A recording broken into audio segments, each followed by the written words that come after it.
ಆಲಿ ಸುವಾಲಿ ಹಾಡೇ ಅಮ್ಮ ಕೇಳುತ್ತ ಕಳೆಯುವೆ ಜನ್ಮ. ಒಂದು ಪುಟ್ಟ ವಿರಾಮದ ನಂತರ ಅಮ್ಮ ವೇದಿಕೆಯನ್ನು ನಾವು ಮುಂದುವರಿಸ್ತಾ ಇದ್ದೇವೆ. ನಾನಾಗಲೇ ಹೇಳಿದೆ, ನೀವು ಹಸನ್ಮುಖಿ, ನಿಮ್ಮ ಹಸನ್ಮುಖವನ್ನು ನೋಡಿನೇ ಬಹುಶಃ ಹಲವು ರೋಗಿಗಳ ರೋಗ ಗುಣ ಆಗ್ತಿತ್ತೇನೋ ಅಂಥೇಳಿ. ನೀವು ಆ ಮೆಡಿಕಲ್ ಬೇಡ ಅಂತ ಯಾವ ಕಾರಣಕ್ಕೋಸ್ಕರ ನಿರ್ಧಾರ ಮಾಡಿದ್ರಿ? ನಾನು SSLC ಪಾಸ್ ಆದಾಗ ಮುಂದಿನ ವಿದ್ಯಾಭ್ಯಾಸ ಇಂಟರ್ಮೀಡಿಯೇಟ್ ಅನ್ನೋ ಒಂದು ಇತ್ತು, 2 ವರ್ಷದ ಇದು ಕೋರ್ಸ್. ಅದು ನಾನು ಇಂಟರ್ಮೀಡಿಯೇಟ್ ಸೇರಿಕೊಂಡೆ. Second year intermediate, final intermediate ಅಂತ ಇದ್ದರು, ಸೀನಿಯರ್ ಇಂಟರ್ಮೀಡಿಯೇಟ್. ಆವಾಗ ನಾನು ಅಲ್ಲಿದ್ದಾಗ ಈ ವಿದ್ಯಾಭ್ಯಾಸದ ದಾರಿ ಬೇರೆ ಆಯಿತು. 1 ವರ್ಷದ PUCಯನ್ನು ಶುರು ಮಾಡಿದರು. ಆದ್ದರಿಂದ ನಾನು ಇಂಟರ್ಮೀಡಿಯೇಟ್ ಆದಮೇಲೆ ಹೋಗಬೇಕಾದದ್ದು ಮೆಡಿಕಲ್ಗೆ. ಅದೇ ಜೊತೆ ಫಸ್ಟ್ ಇಯರ್ PUC ಅವರು ಕೂಡ ಅಲ್ಲೇ ಮೆಡಿಕಲ್ ಪ್ರೀ ಪ್ರೊಫೆಷನಲ್ ಕೋರ್ಸಿಗೆ ಹೋಗ್ತಾಯಿದ್ರು. ನಾನು ಇಂಟರ್ಮೀಡಿಯೇಟ್ ಆದಮೇಲೆ ಪ್ರೀ ಪ್ರೊಫೆಷನಲ್ ಕೋರ್ಸಿಗೆ ಹೋಗಬೇಕಾಗಿ ಬಂತು. ಆದರೆ ಆವಾಗ ನನಗೆ ಸೀಟ್ ಸಿಗಲಿಲ್ಲ. ಆದ್ದರಿಂದ ನಾನು BSc ಹೋದೆ. 2 ವರ್ಷ BSc ಡಿಗ್ರಿ ಮಾಡಿದೆ. BSc ಆದಮೇಲೆ ನನಗೆ ಅದರಲ್ಲಿ ಪ್ರೀ ಪ್ರೊಫೆಷನಲ್ ಕೋರ್ಸಲ್ಲಿ ಸೀಟ್ ಸಿಕ್ತು. ಅವು ಹೋಗಂತ ಹೇಳಿದ್ರು, ಅಲ್ಲಿ ಸೇರಿಕೊಂಡೆ. ನನಗೆ ಆವಾಗ 20 ವರ್ಷ ವಯಸ್ಸಾಗ್ತದೆ. 16 ವರ್ಷದಲ್ಲಿ SSLC ಮುಗೀತು, 18 ವರ್ಷಕ್ಕೆ ಇಂಟರ್ಮೀಡಿಯೇಟ್ ಮುಗೀತು, 20 ವರ್ಷಕ್ಕೆ BSc ಮುಗೀತು.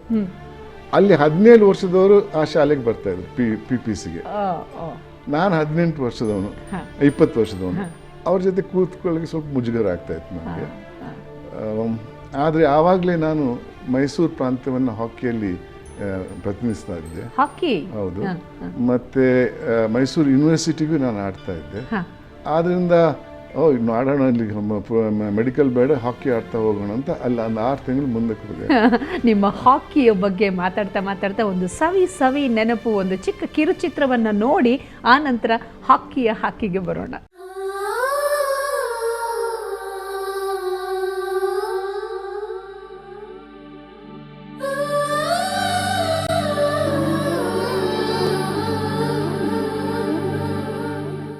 ನಾನು ಸಂತೋಷ್ ಹೆಗ್ಡೆ ಅವರ ಚಿಕ್ಕ ತಂಗಿ.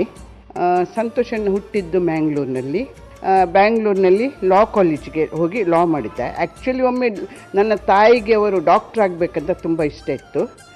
ಆದರೆ ಅಣ್ಣ 6 ತಿಂಗಳು ಹೋದ ಕಾಲೇಜಿಗೆ, ಮೆಡಿಕಲ್ ಕಾಲೇಜ್. ಮತ್ತೆ ಹೇಳಿದ, ಇದು ನನ್ನ ಸಬ್ಜೆಕ್ಟ್ ಅಲ್ಲ, ನನಗೆ ಇದು ಬೇಡ ಅಂತ ಹೇಳಿದ. ನನ್ನ ತಂದೆಯವರಿಗೆ ಅವನು ಲಾಯರ್ ಆಗಬೇಕಂತಿತ್ತು. ಮತ್ತು ಚಿಕ್ಕದಿರುವಾಗ ಅವನಿಗೆ ತುಂಬ ಕೋಪ. ಆದರೆ ಜಡ್ಜ್ ಆದಮೇಲೆ ಅವನು ತುಂಬ ಸಮಾಧಾನ, ಯಾರ ಹತ್ರ ಕೋಪ ಬರೋದಿಲ್ಲ, ಏನು ಹೇಳಿದರೂ ತುಂಬ ಸಮಾಧಾನದಲ್ಲಿಯೇ ಇದ್ದ. ಮತ್ತು ಅವನಿಗೆ ತುಂಬ ಜನರನ್ನು ಈಗ ಮೀಟ್ ಮಾಡೋದ್ರಿಂದ ತುಂಬ ಒಳ್ಳೆಯದು. ಜನರಲ್ ಕಷ್ಟ ದುಃಖ ಎಲ್ಲ ಕೇಳೋದು ಕೂಡ ಅವನಿಗೆ ತುಂಬ ಇಷ್ಟ. ಸಂಚಣ್ಣ, may God bless you with good health, happiness and peace of mind. ಸವಿ ನೆನಪು, ಸಾವಿರ ನೆನಪು, ಸಾವಿರ ಕಾಲಕ್ಕೂ ಸವೆಯದ ನೆನಪು, ಎದೆಯಾಳದಲ್ಲಿ ಬಚ್ಚಿಕೊಂಡಿರುವ ಅಚ್ಚಳಿಯದ 101 ನೆನಪು. ಅಣ್ಣ ತಮ್ಮಗಿಂತ ನಾವು ಭಾಳ ಸ್ನೇಹಿತರಾಗಿ ಬೆಳೆದಿದ್ದೇವೆ. ತಾಯಿ ಸಾಯುವುದಕ್ಕಿಂತ 28 ದಿವಸ ಮುಂಚೆ ಸುಪ್ರೀಂ ಕೋರ್ಟ್ ಸ್ಥಾನವನ್ನು ಒಪ್ಪಿದ, ನಾನು ತಗೊಳ್ತೇನೆ ಅಂತ. ತಾಯಿಗೆ ಆತ ವಿಶೇಷ ಮಗನಾಗಿದ್ದ. ಯಾಕೆಂದರೆ ನೋಡಲಿಕ್ಕೂ ಕೂಡ ಭಾಳ ಚೆನ್ನಾಗಿದ್ದ. ಮತ್ತು ವಿದ್ಯೆಯಲ್ಲಿ ಕೂಡ ಮೊದಲನೇ ದಿನಗಳಲ್ಲಿ ವಿದ್ಯೆಯಲ್ಲಿ ಕೂಡ ಸ್ವಲ್ಪ ಶ್ರೇಷ್ಠ ಮಟ್ಟದ, ನಮ್ಮ ಮನೆಯ ವಾತಾವರಣಕ್ಕೆ ಶ್ರೇಷ್ಠ ಮಟ್ಟದಲ್ಲಿದ್ದ. ಆದ ಕಾರಣ ಒಂದು ರೀತಿಯಲ್ಲಿ ತಂದೆ ತಾಯಿಯವರಿಗೆ ಬಹಳ ಹತ್ತಿರದ ಮಗನಾಗಿ ಬೆಳೆದಿದ್ದ. ಯಾಕಂದರೆ ತಂದೆ ತಾಯಿಯವರು ಅವನ ಮೇಲೆ ಮುಂದಕ್ಕೆ ಭಾಳ ಎತ್ತರಕ್ಕೆ ಹೋಗ್ತಾರೆ ಅಂತ ತಂದೆ ತಾಯಿಯರಲ್ಲಿ ಒಂದು ಅಭಿಪ್ರಾಯ ಇತ್ತು.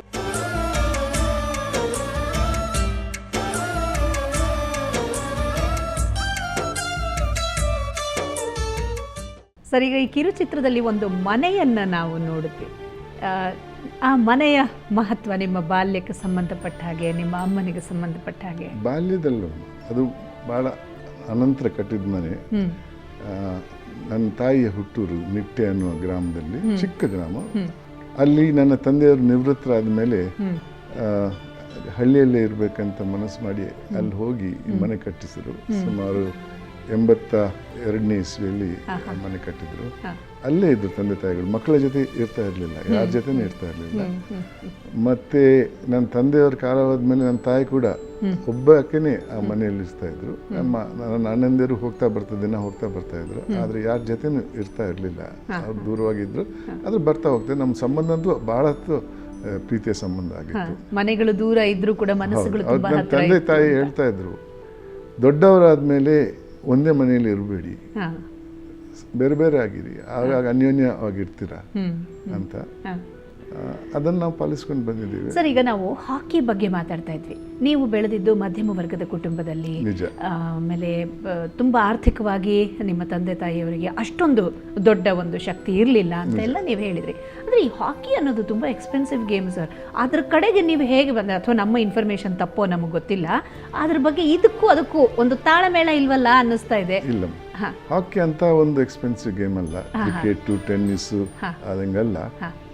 ಅದೊಬ್ಬ ಸಾಧಾರಣ ವ್ಯಕ್ತಿಯ ಆಟ. ಅದು ಒಬ್ಬನೇ ಆಡುವಂಥ ಆಟ ಅಲ್ಲ.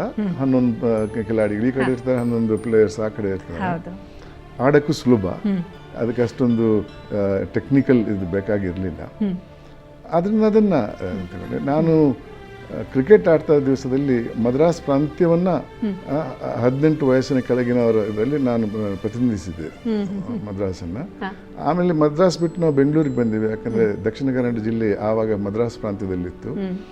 56ನೇ ಇಸ್ವಿಯಲ್ಲಿ ಅದು ಹಳೆ ಮೈಸೂರಿಗೆ ಸೇರಿಕೊಂಡಿತ್ತು. ನನ್ನ ತಂದೆಯವರು ಮದ್ರಾಸಲ್ಲಿ ಪ್ರಾಕ್ಟೀಸ್ ಮಾಡ್ತಾ ಇದ್ದರು. ಅವರು ಬೆಂಗಳೂರಿಗೆ ಬಂದರು. ಆವಾಗ ಸಂಟ್ ಜೋಸೆಫ್ ಕಾಲೇಜ್ ಸೇರಿದೆ.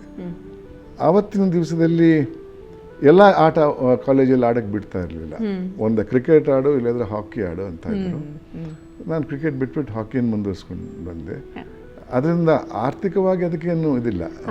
ಅಂದ್ರೆ ನಿಮ್ಮ ತಾಯಿಯವರ ಪ್ರೋತ್ಸಾಹ ಇತ್ತು ಅದಕ್ಕೆ, ಅವರಿಗೂ ಇಂಟ್ರೆಸ್ಟ್ ಇತ್ತು. ಅವ್ರವ್ರ ವಯಸ್ಸಲ್ಲಿ, ಚಿಕ್ಕ ವಯಸ್ಸಲ್ಲಿ ಏನು ಆಟ ಆಡಿದಂಗೆ ಕಾಣಿಸಲ್ಲ ನನಗೆ. ಆದರೆ ಪ್ರೋತ್ಸಾಹ ಕೊಡ್ತಾ ಇದ್ರು. ಬೇಕಾದಂಥ ಕ್ಯಾನ್ವಸ್ ಶೂಸ್ ಒಂದು ಹಾಕಿ ಸ್ಟಿಕ್ಕು ಅಷ್ಟೇ. ಅದಕ್ಕೆ ಬೇಕಾದ ಉಡುಪು 2 ವರ್ಷಕ್ಕೆ ಒಂದ್ಸಲ ಏನಾದರೂ ಯೂನಿಫಾರ್ಮ್ ಅನ್ನ ಹೊಲಿಸ್ಕೊಡ್ತಾ ಇದ್ರು. ಈಗ ನಿಮ್ಮ ಸಿಬ್ಲಿಂಗ್ಸ್, ನಿಮ್ಮ ಅಣ್ಣ ತಂಗಿಯರು ಯಾರಿದ್ದಾರೆ, ಅವ್ರ ಜೀವನ ಈ ತರ ಇರಬೇಕು ಅಂತ ಹೇಳಿ ನೀವು ರೂಪಿಸೋದಕ್ಕೆ ನೀವು ಯಾವತ್ತಾದ್ರೂ, ಅಥವಾ ಅವರಿಗೆ ಮಾರ್ಗದರ್ಶನ ಕೊಡೋದಕ್ಕೆ ನೀವು ಯಾವತ್ತಾದ್ರೂ? ಎಂದೂ ಇಲ್ಲ. ಅವರು ಕೂಡ ಎಂದೂ ಮಾಡಿರಲಿಲ್ಲ. ಆದರೆ ಒಂದು ಸಮಯದಲ್ಲಿ ಅವರು ನನ್ನ ವೃತ್ತಿಯನ್ನು ಸರಿಪಡಿಸೋಕ್ಕೆ ಪ್ರಯತ್ನ ಪಟ್ಟರು. ಅದು ನಾನು ಸುಪ್ರೀಂ ಕೋರ್ಟಲ್ಲಿ ಸಾಲಿಸಿಟರ್ ಜನರಲ್ ಆಫ್ ಇಂಡಿಯಾ ಆಗಿದ್ದೆ. ಆವಾಗ ಭಾರತದ ಮುಖ್ಯ ನ್ಯಾಯಾಧೀಶರು, ಸುಪ್ರೀಂ ಕೋರ್ಟ್ನ ನ್ಯಾಯಾಧೀಶರು ನನ್ನ ಕರೆಸಿ ಹೇಳಿದರು, ನೀನು ನ್ಯಾಯಾಧೀಶನಾಗಬೇಕಂತ. ಆದರೆ ನ್ಯಾಯಾಧೀಶನಿಗೆ ಬರುವಂಥ ವೇತನ ನಾನು ನ್ಯಾಯವಾದಿಯಾಗಿ ಸಂಪಾದಿಸಿದಂಥ ವೇತನಕ್ಕೆ ಭಾಳಷ್ಟು ವ್ಯತ್ಯಾಸ ಇತ್ತು. ನನಗೆ ಮಕ್ಕಳಿಲ್ಲ. ಅದರಿಂದ ನಾನು ನನ್ನ ಪತ್ನಿ ವರ್ಷಕ್ಕೆ ಕಮ್ಮಿ ಅಂದರೆ 2 ಸಲ ಆದರೂ ವಿದೇಶ ಪ್ರವಾಸ ಮಾಡ್ತಾಯಿದ್ವಿ. ಭಾಳ ಒಂದು ಲಕ್ಸುರಿಯಸ್ ಲೈಫ್ ಲೀಡ್ ಮಾಡ್ತಾಯಿದ್ವಿ. ಫಸ್ಟ್ ಕ್ಲಾಸ್ ಪ್ಲೇನಲ್ಲಿ, ಫಸ್ಟ್ ಕ್ಲಾಸಲ್ಲಿ ತಿರುಗ್ತಾ ಇದ್ವಿ. 5 ಸ್ಟಾರ್ ಹೋಟ್ಲಲ್ಲಿ ಒಂದು ಬೇಕಾದ ಸಂಪಾದನೆ ಇತ್ತು. ಅದನ್ನೆಲ್ಲ ಬಿಟ್ಟು ಮತ್ತೆ ನ್ಯಾಯಾಧೀಶನಾಗಬೇಕಾದ್ರೆ ಕಷ್ಟ ಭಾಳ. ಅದು ನ್ಯಾಯಾಧೀಶನಾದರೆ ನನ್ನ ಜೀವನದಲ್ಲಿ ಭಾಳಷ್ಟು ಬದಲಾವಣೆ ಬರಬೇಕಾಗ್ತದೆ. ನಾನು ಕ್ಲಬ್ಗೆ ಹೋಗಿದ್ದಂಥ ವ್ಯಕ್ತಿ, ಅದನ್ನೆಲ್ಲ ನಿಲ್ಲಿಸ್ಬೇಕಾಗ್ತದೆ. ಮತ್ತು ಇತರ ಜೊತೆ ಸಂಪರ್ಕ ಇಟ್ಕೊಳ್ಳೋದು ಕಮ್ಮಿ ಮಾಡಬೇಕಾಗ್ತದೆ. ಇದು ನನ್ನ ಮಾಡೋಕ್ಕೆ ಇಷ್ಟ ಇರಲಿಲ್ಲ. ಆ ಒಂದು ಆಫರ್ ಬಂದಾಗ, ನ್ಯಾಯಾಧೀಶನಾಗಬೇಕನ್ನೋ ಆಫರ್ ಬಂದಾಗ, ನನ್ನ ಸಹೋದರರನ್ನ ಕೇಳಿದೆ, ನಿನಗೇನು ಮಕ್ಕಳಿಲ್ಲ, ಏನಿಲ್ಲ, ಯಾಕೆ ಸುಮ್ಮನೆ ಹಣದ ಆಸೆ ನಿನಗೆ, ತಗೋ ಒಳ್ಳೆ ಹುದ್ದೆ ಅಂತ ಹೇಳಿದೆ. ಬೇಡಪ್ಪ, ನಾನು ಬೇಡ ಅಂತ ಹೇಳಿದೆ. ನಾನು ಮುಖ್ಯ ನ್ಯಾಯಾಧೀಶರಿಗೆ ಹೇಳಿದ್ದೆ, ನನಗೆ 1 ವಾರ ಟೈಮ್ ಕೊಡಿ ಅಂತ ಹೇಳಿದ್ದೆ, ನಾನು ಯೋಚನೆ ಮಾಡ್ತೇನೆ ಅಂತ. ಆವಾಗ ನನ್ನ ತಾಯಿ ಫೋನ್ ಮಾಡಿದ್ರು ನನಗೆ. ಫೋನ್ ಮಾಡಿ ಹೇಳಿದರು, ನೋಡಪ್ಪ, ನಿಮ್ಮ ಅಪ್ಪ ಇರ್ತಾ ಇದ್ರೆ ಭಾಳಷ್ಟು ಸಂತೋಷ ಪಡ್ತಾಯಿದ್ರು. ಅವರಿಗೆ ನೀನು ನ್ಯಾಯಾಧೀಶನಾಗಬೇಕನ್ನೋ ಒಂದು ಆಸೆ ಇತ್ತು ಅವರಲ್ಲಿ. ಆದರೆ ಎಂದೂ ಒತ್ತಾಯ ಮಾಡಿಲ್ಲ. ಎಂದೂ ಅವ್ರ ಮಕ್ಕಳ ಮೇಲೆ ಒತ್ತಡ ತರ್ತಾ ಇರುವಂಥ ವ್ಯಕ್ತಿ ಅಲ್ಲ. ಅದರಿಂದ ಅವರು ನನಗೆ ಹೇಳ್ತಾ ಇದ್ರು, ಅವನು ಆಗ್ತಾಯಿದ್ರೆ ಚೆನ್ನಾಗಿತ್ತು, ಹೈಕೋರ್ಟ್ ನ್ಯಾಯಾಧೀಶನಾಗ್ಬೋದಿತ್ತು, ಆಗಲಿಲ್ಲ ಅವನು. ಇವಾಗ ಇರ್ತಾ ಇದ್ರೆ ಭಾಳಷ್ಟು ಸಂತೋಷ ಪಡ್ತಾಯಿದ್ರು ಅಂತ ಅವ್ರು ಹೇಳಿದರು. ಆ ಮಾತಿಗೆ ಬೆಲೆ ಕೊಟ್ಟು ನಾನು ನ್ಯಾಯಾಧೀಶನಾಗಿ ಒಪ್ಕೊಂಡೆ. ಇಲ್ಲದ್ರೆ ಎಂದೂ ಆಗ್ತಾ ಇರಲಿಲ್ಲ. ನನ್ನ ಜೀವನಕ್ಕೂ ಆ ನ್ಯಾಯಾಧೀಶರ ಜೀವನಕ್ಕೂ ಅಜಗಜಾಂತರ ವ್ಯತ್ಯಾಸಗಳಿದ್ದವು. ಆದರೆ ಇವಾಗ ಯಾವುದು ನೋ ರಿಗ್ರೆಟ್ಸ್. ಒಪ್ಕೊಂಡೆ, ಅದಕ್ಕೆ ಸರಿಯಾಗಿ ಕೆಲಸ ಮಾಡಿದೆ. ನನ್ನ ಜೀವನದಲ್ಲಿ ಭಾಳಷ್ಟು ಬದಲಾವಣೆ ತಂದೆ. 35,000 ರೂಪಾಯಿ ಮನೆಗೆ ತಗೊಂಡು 50,000 ರೂಪಾಯಿ ಸಂಬಳ ತಿಂಗಳಿಗೆ, ಕೈಗೆ ಬರೋದು 35,000 ಮಾತ್ರ. ದೊಡ್ಡ ಮನೆ ಇತ್ತು, ಭಾಳಷ್ಟು ಸೌಲಭ್ಯಗಳು ಕೊಡ್ತಾ ಇದ್ರು.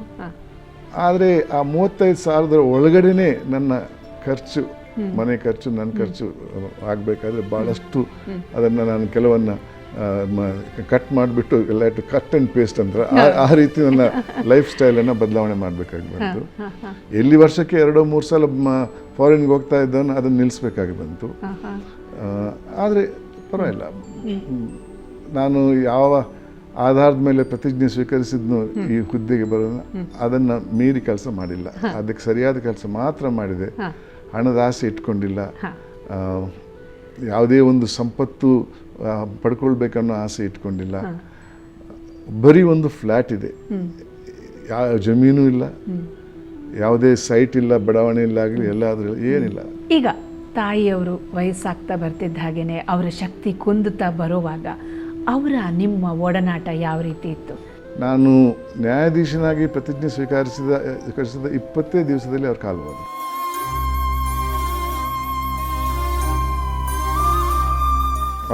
ಆಗದ ನಿಮ್ಮ ಮನಸ್ಥಿತಿ ಹೇಗಿತ್ತು ಸಂತೋಷ್ ಹೆಗ್ಡೆ ಅವರೇ? ಇನ್ನೊಬ್ಬ ವ್ಯಕ್ತಿ, ಒಬ್ಬ ಮಾನವನಲ್ಲಿರುವಂಥ ದುಃಖ ಇತ್ತು ನನ್ನಲ್ಲಿ. ಬಹುಶಃ ನೀವು ದೊಡ್ಡ ವೈದ್ಯರಾಗಿದ್ರು ಕೂಡ ನಿಮ್ಮ ತಾಯಿಗೆ ಅಷ್ಟೊಂದು ಸಂತೋಷ ಆಗ್ತಿರ್ಲಿಲ್ಲ ಅನ್ಸುತ್ತೆ. ಇಲ್ಲ, ನಂಗೆ ಗೊತ್ತಿಲ್ಲ. ಯಾಕಂದರೆ ನಾನು ವೈದ್ಯನಾಗಬೇಕನ್ನೋ ಆಸೆ ಅವರಲ್ಲಿತ್ತು. ಯಾಕೆಂದರೆ ಅವರ ಅಣ್ಣ ಒಬ್ಬ ದೊಡ್ಡ ವೈದ್ಯ ಮುಂಬೈಯಲ್ಲಿ, ಭಾಳಷ್ಟು ಸಂಪಾದನೆ ಮಾಡಿದಂಥ ವ್ಯಕ್ತಿ. ಆದ್ದರಿಂದ ಅವರಿಗೂ ಅಣ್ಣನಂಗೆ ನಾನು ಅದೇ ದಾರಿಯಲ್ಲಿ ಹೋಗ್ಬೇಕನ್ನೋ ಆಸೆ ಇತ್ತು. ಆದರೆ ಅದು ಪೂರೈಸೋಕ್ಕಾಗಲಿಲ್ಲ. ಆ ತಂದೆ ಆಸೆ ಪೂರೈಸಿದೆ. ಸರ್, ಒಂದು ಚಿಕ್ಕ ಬ್ರೇಕ್ನ ನಂತರ ನಮ್ಮ ಮಾತುಕತೆನ ಮುಂದುವರಿಸೋಣ. ತಿರ್ಗಾಡಕ್ಕಾಗಲ್ಲ, ಮಲಗಿ ಸಾಲಿಗೆ ಹೋಗಂತ ಬಿಡ್ತೀನಿಲ್ಲ ಅಂತಂತಾನೆ ಹುಡುಗ.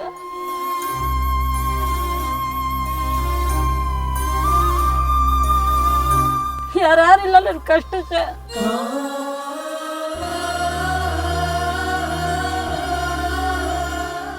ಸುವಾಲಿ ಸುವಾಲಿ ಹಾಡೇ ಅಮ್ಮ, ಕೇಳುತ್ತ ಕಳೆಯುವೆ ಜನ್ಮ.